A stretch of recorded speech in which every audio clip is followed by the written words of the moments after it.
Warning, this podcast contains themes of extreme violence and murder. Subject matter may be offensive to some listeners. Discretion advised.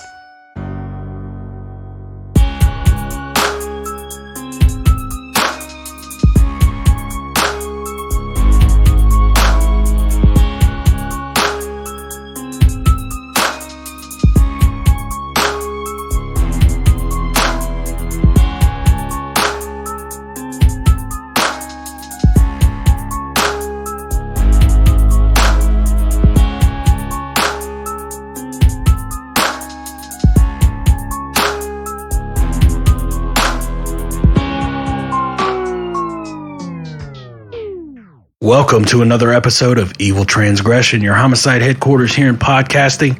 I'm Josh, and with me as always, Rex and Dustin. Hi, I'm Rex. How's it going? Hi, I'm Dustin. You straight changed that up. Yeah, I did. Just to make sure you guys were paying attention. I was. Because I still, to this day, get, how come Rex says it first? If you say Dustin and Rex, why does Rex say it first? I think it just flows a little smoother saying Dustin or Rex. It does, but Dustin's usually asleep and doesn't get to say, hey, what's up? Before Rex says, hey, what's up? Actually, how we're sitting, I look at it like clockwise. Like Rex is to your left. So Yeah. you should go first and to me.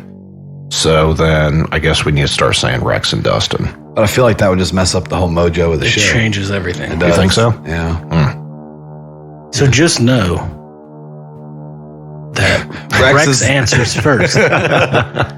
Even when I say Dustin and Rex, it's Yes. Rex saying, hey, what's up? And then Dustin going, Hey, what's going on? Hey, guys. Hey, what's going on? Anyways, enough about me. How about you guys? What'd you guys do this week? How was your weeks? Our weeks? How was your week? It was grand. Yeah. Good. Just a normal work week. Good. Yeah. Any promotions? Just working for the man. Yep. Did you guys get promoted at all? No, I Why? wish. Is there something you want to tell us? No. Actually, no, I did not get promoted either. I was going to say, because I haven't seen any more in the offering plate.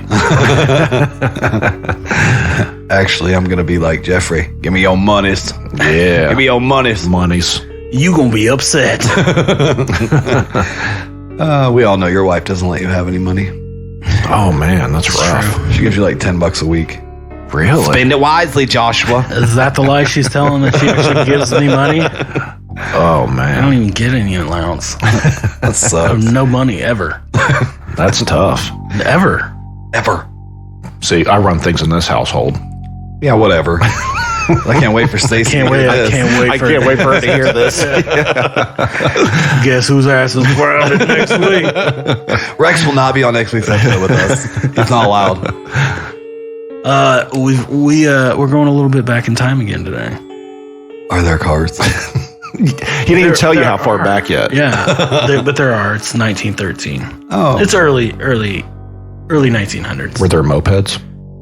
Probably not mopeds. Okay. And cars were probably few and far between, but Model Ts. Yeah. Is that when they came out? Model Ts? In the teens? yeah, around that area. Yeah. This ought to be a fun one. We're going to the mountains for a mountain man named Walter Earl Durand. Ooh. I like his name. It is Walter nice. Earl Durand. Yes. We're going to call him Earl, though, My name is Earl. because a lot of his articles are referring to him as Earl. So, Earl Durand. Good deal. Let's do it. Let's get it in. Get it in good. Anyways. And now it's getting real weird. Children, if you're listening, you might want to turn this one off. Because it's getting real good. Oh, Where do we even go from here? yeah. Dustin's face. So anyway. Buckle up, evil mob, as we discuss Walter Earl Durand. Earl Durand was born January 13th, 1913 in Rockville, Missouri to parents Walter and Effie Durand. When Earl was just a few months old, the family relocated to Powell, Wyoming. Durand was one of 4 kids, and he was the only boy, having 2 older sisters and 1 younger. I know what that's all about. Being the only boy. I just like how he has the slight accent as he tells his story. Because part of me, when we go back in time, wants to tell it like Earl Durand was born. Oh, let's not. Let's keep our listeners. They might quit after that. I'm trying my hardest. The Durands were typical farmers of the times from Powell. Earl would spend his days milking cows, gardening, and working in the fields. Earl was a typical kid and would play different games with his sisters on the farm. His real love was reading books. He was really big into nature books and the Bible. When he was 4 years old, his aunt gave him a Bible and he had it on him at all times. In fact, he loved it so much, it is said he read it 5 times. That's impressive. It is. 5 times. Because I've read it once and that took forever. I read it once as well. Yeah. I read it once and then dabbled through it a couple other times, but You've read the whole thing? Mm-hmm. yeah, Yeah, Dang. it took a long time. took a year. Yeah, that's about right. That's if you get on those year things where right. you You read do so read many things. Chapter a night? No, it's like they have plans online, and it'll be so many verses of each book Yeah. a night. You read it. The best way to read it is chronologically, like from Old Testament to New Testament. But if you struggle, because the Old Testament's tough to read. I mean, it's a tough read. I'll tell you, the one thing I skipped was the begats. I'm not. That is towards the beginning. Yeah, I skipped that part. Those are tough. But pretty good. Pretty interesting. Now, I'm not no Earl that would read it 5 times. I No. wish I could say that. Then I would be knowledgeable. Yes. Instead, I'm not knowledgeable. We know. Earl would go on to drop out of school after his 8th grade year. He would devote his life to being an outdoorsman. Nothing wrong with that. Although dropping out in 8th grade, but different times. Yeah. You know? Right. You Fishing, hunting. The area you're living in, being an outdoorsman would probably be a common thing for a strong young lad. Earl would grow to be quite a large human and was always running and keeping himself in shape. He was 6'3" and 250 pounds. Wow. It's a big dude. That's We're not talking about a fat fella either. His sister said he would run 40 miles a night and had no fat on his body.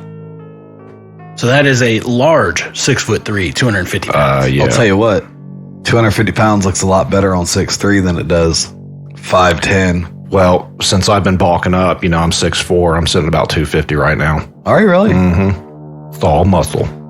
Josh is I like wish it large was. lad. Josh is like 5'1", 250. I could be 5'1". Wow. I hate your guts. Bowling ball. Oh my God. Earl lived in a tent behind his parents' house and would work on the farm baling hay and taking care of the cattle. When Earl wasn't on the farm, he would travel to the Absaroka Mountains where he would fight fires. Apparently, that must have been a hobby for Earl. I'm gonna go up to the mountains and fight these fires. So brave. He would also travel on horseback to Oregon and Mexico. It is said that Earl was such a good shot with his rifle that he could put 4 bullets through a thrown baseball before it could even hit the ground. That's impressive. That is pretty badass. Yeah. I find that to be horsewash, hogwash, whatever you want to call it. I mean, Horse manure. you never know. Think about it. If I put a bullet through a baseball, it's going to change directions. It's not going to stay running in a straight line. I don't know. These are the type of stories that you hear out in the woods, like, and Earl, he could put 4 bullets through a thrown baseball from Mark McGuire. Mark McGuire wasn't alive then, but you get what I'm saying. Yes. So when that wasn't a challenge anymore, he switched to a bow and arrow. So now he's going to shoot bow and arrows. Four arrows at the same ball. Yeah. On one of Earl's trips to Mexico, he was arrested after the police mistook him for someone else. On March 13th, 1939, Earl and one of his buddies, Gus Knopp, and 2 teenage boys set out on a hunting trip that would inevitably lead to his downfall. Earl and Gus would kill 4 elk out of season, and a neighbor where they were hunting called the sheriff.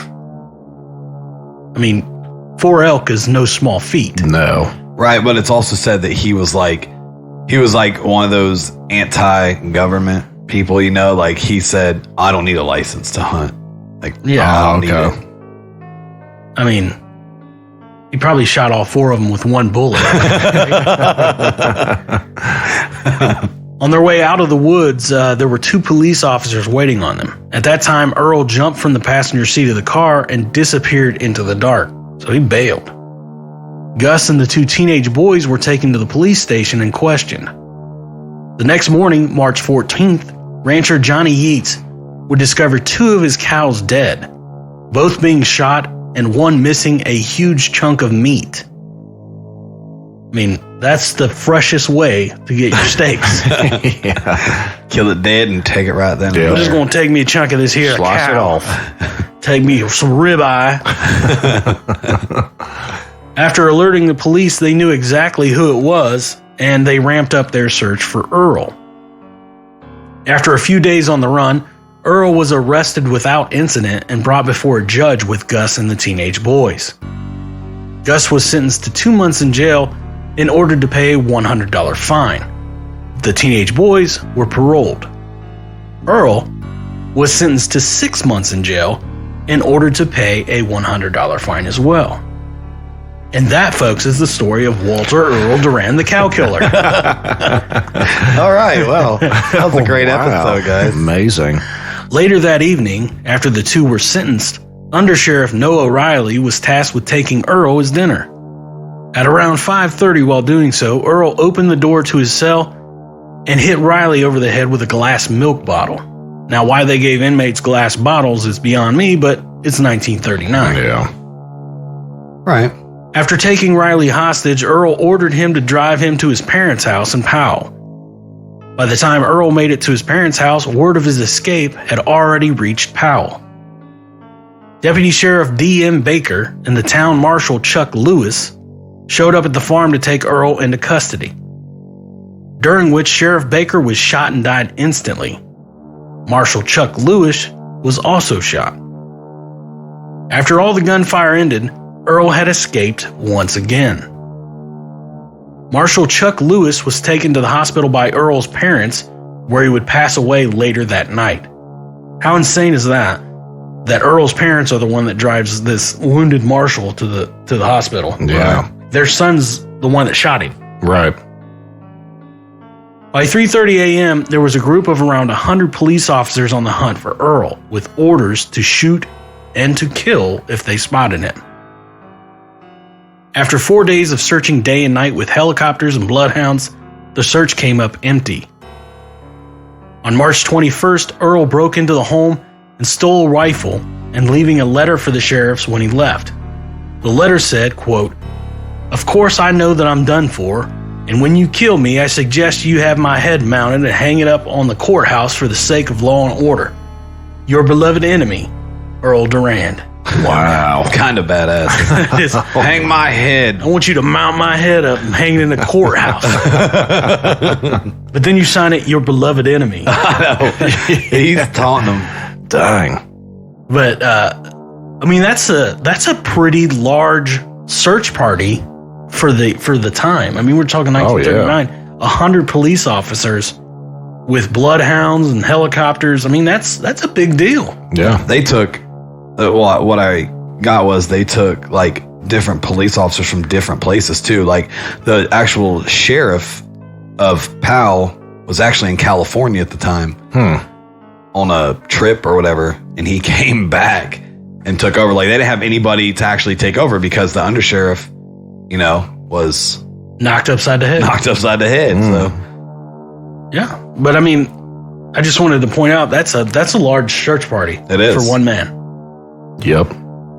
At 4 a.m. the next morning, Earl made his way to the Thornburgs' home. That's a family friend. When he got there, he woke them up and asked them to drive him somewhere. After fixing him breakfast, they agreed and drove him to a place called Little Rocky Creek at the Wyoming-Montana line. When the Thornburgs arrived back home at 8 a.m., they called the police and told them where they had dropped him off. I don't know why they waited so long to report him, but at least they reported him. Right, but he's got a 4-hour head start. Yeah. Since Earl was believed to be in Montana, the governor called up the National Guard and had them deployed to the canyon where Earl was believed to have been. So now you're bringing in the National Guard. This is Rambo before Rambo. It is. But after further talks, it was determined that the National Guard could not be used in a criminal case. I don't understand that, but... So instead, the governor said, okay, I got you then. He sent supplies to the police, which consisted of trench mortars, dynamite, and tear gas bombs. So he turned the police basically into the army, like the National Guard. Take these mortars, just blow the side of the canyon off. And dynamite. Earl was eventually spotted on the Rocky Creek Canyon by 2 sheriff deputies, and with strong warnings not to engage him by Earl and by the sheriffs, the 2 didn't listen and were killed while trying to capture Earl. The canyon was so dangerous that the bodies of the 2 sheriffs that had died earlier were too hard to go retrieve, so they were left. He said, and we ain't going to get them. Wow. You should have listened. We ain't going up there. Later that night, Earl snuck from his position on the canyon and made his way down to the bodies of the sheriff deputies. He took their badges and shoelaces and both of their weapons. Like, how badass are you that you're literally surrounded by over 100 police officers, and in the middle of the night you dip out and they don't even know you're gone. They're just down there waiting. Well, I mean, he just went down there like, I'm going to take this. Right. These guns. The police wouldn't even go down there and get their bodies, but he just jumps down there. After doing so, he made his way back down the canyon in the dead of night without being spotted. Once down from the canyon, Earl was spotted sitting on a rock by a passing car. When the man stopped, Earl told him he was part of the posse looking for himself. So he's like, yeah, I'm looking for that Earl guy. Looks a lot like me. He's good. The man agreed to give Earl a ride. Once in the car, Earl demanded the driver to take him back home to Powell. But before he went back to Powell, he ordered the man to drive him to a gun store where he had ordered 300 rounds of ammunition. The man then drove Earl to his parents' house in Powell. Once there, Earl grabbed a few things from his tent and told his parents goodbye. Earl then asked the man that drove him there if his car was insured and was pleased to hear the man say it had theft coverage. This dude cracks me up. Like the stuff he comes up with. That's a nice thing there. Like, you got theft insurance on your car? Yeah, that's great news. See you later. At least he cared enough to ask. I know. Yeah, that was sweet. I think this dude gets a bigger rap than what he should. Like, this is like literally the legend of Earl Durand. Like, this is what makes it so much as a legend, though. As Earl drove away, he's heard yelling out the window, "Come to my funeral, boys!" as he disappeared. Classic. I mean, this is a guy that's got no F's to give. I know, right? He's just giving them away. This dude's just an outlaw. Yeah. Come to my funeral, boys. An hour and a half after leaving his parents' house, Earl made his way to the First National Bank in Powell, Wyoming. It's unclear what he was doing in that time until he got to the bank. Once inside the bank, Earl approached bank president Bob Nelson and announced he was robbing the bank. There were 9 people in total inside the bank. Earl ordered all of them to line up and face the wall. After doing so, he rummaged through all of the registers and took between $2,000 and $3,000. Again, you're late 30s. Yeah. That's a shit ton of money. After doing that, he could have just walked out of the bank with all the money and disappeared, with every police officer around 40 miles away thinking he was still on the mountain. But for some unknown reason, Earl just started firing his gun inside the bank, hitting the walls, ceiling, and windows for around 10 minutes. This is like Earl's last stand, apparently. Yeah. I mean, this is what he's decided to do. But what's crazy is like he literally had he could go. Yeah. Like he had a car, he had everybody afraid, nobody knew he was even there. Yep. They still thought he was up on the mountains kicking it. And he could have just left, but he didn't. I don't get it. Yeah, I don't either.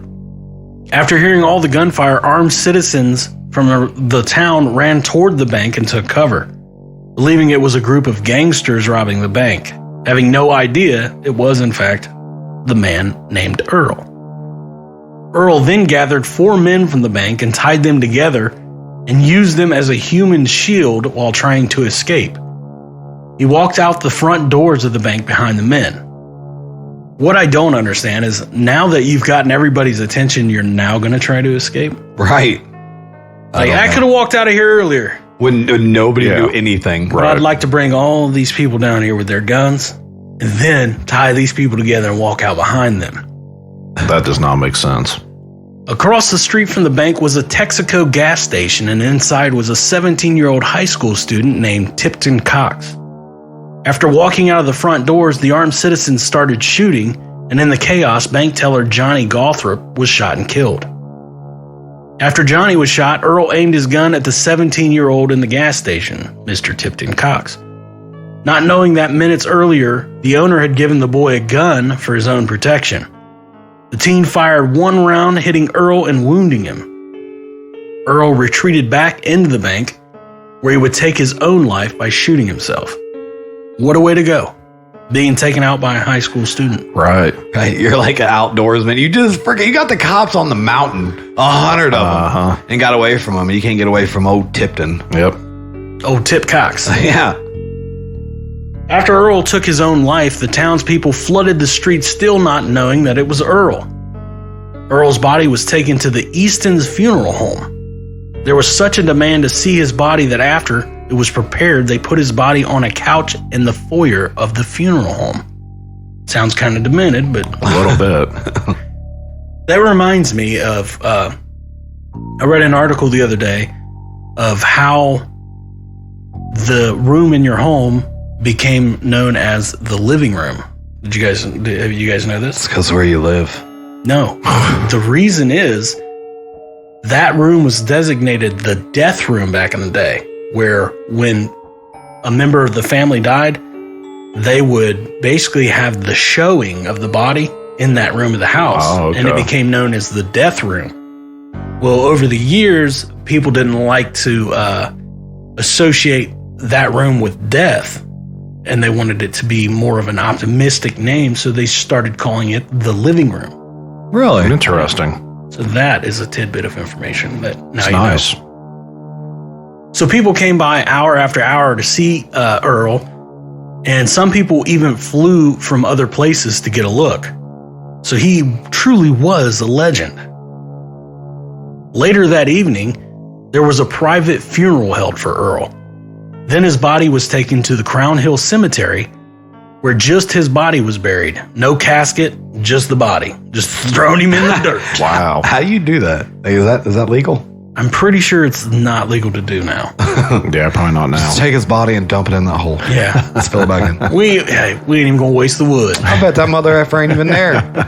He probably done escaped. He dug his way out. I have. There have been movies made of Earl's life, and even a movie that portrays more of his love life as well. Really? What's the titles? Well, they had a Wyoming Outlaw, which starred John Wayne. Nice. The John Wayne. You're getting the A-listers. Yes. Yeah. Even though it was probably a B-list film. It was. And then in 1974, they had a movie called The Legend of Earl Durand. Good stuff. So now you have homework to do, people. Go watch. Go watch them. Earl Durand. Yeah. Even though you have to, because we just told you the whole story. But there's an extra bit about love life, right? There is. In one of them? In one of them. It's the one that they called The Legend of Earl Durand is the love life. Gotcha. That's what makes him a legend.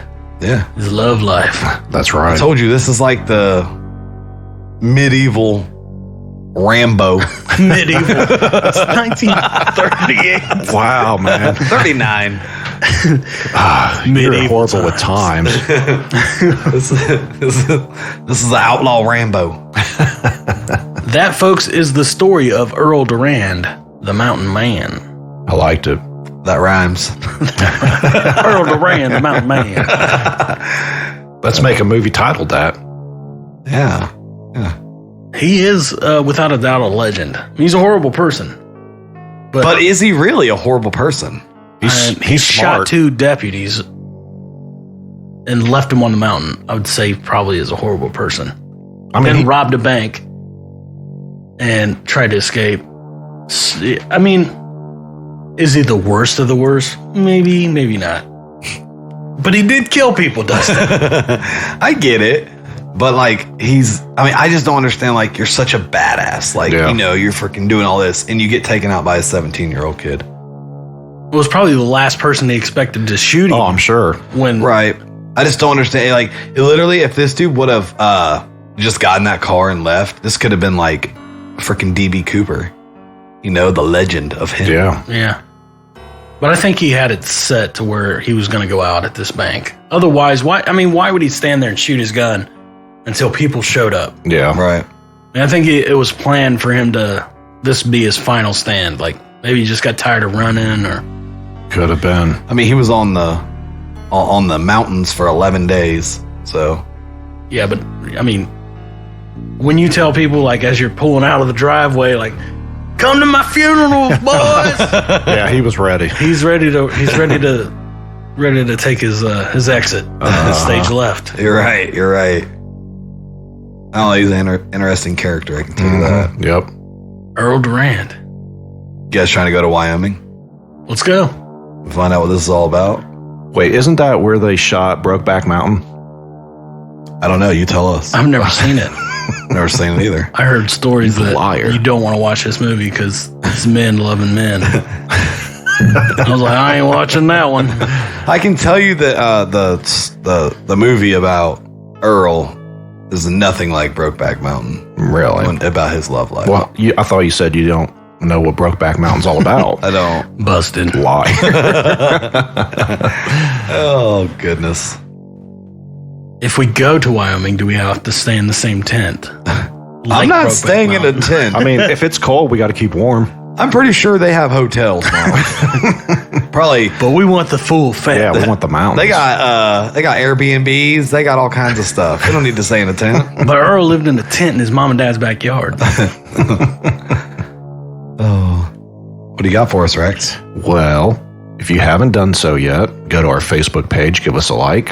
You have any questions, comments, ideas, you can email us at eviltransgression@gmail.com. Dustin. You can also join our Patreon at patreon.com/eviltransgression podcast, or you can go to our link tree and find everything you need, from shirts to Facebooks, to Yeah. Twitters, to Yep. Twatters, to Yep. Instagrams, All the links. whatever. So give us a look. Josh, Give us a look. What are you talking about? give us a look. Go look at our stuff. Buy our shirts. Buy your shirts. You remember that info? Well, it wasn't really an infomercial, but you remember back in the 90s, the real late commercials they would have for the 1-900 girls? And the one was always like, pick up the phone. That's stuck in my head now. I don't either. I mean, I don't either. Yeah. I don't know. He said I don't either. Pick up the phone. Hi. Call Steven. Wow. Okay.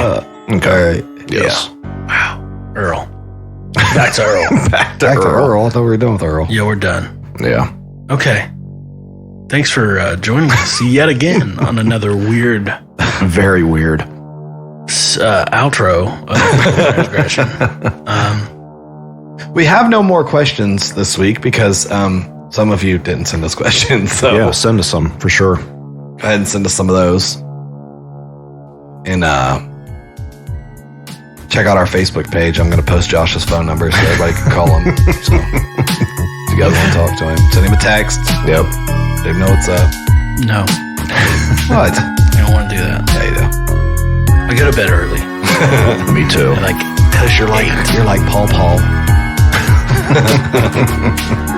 all right, Evil Mob. Before Dustin gives everybody my phone number, thanks for joining us yet again. And until next week, See ya. See ya. peace.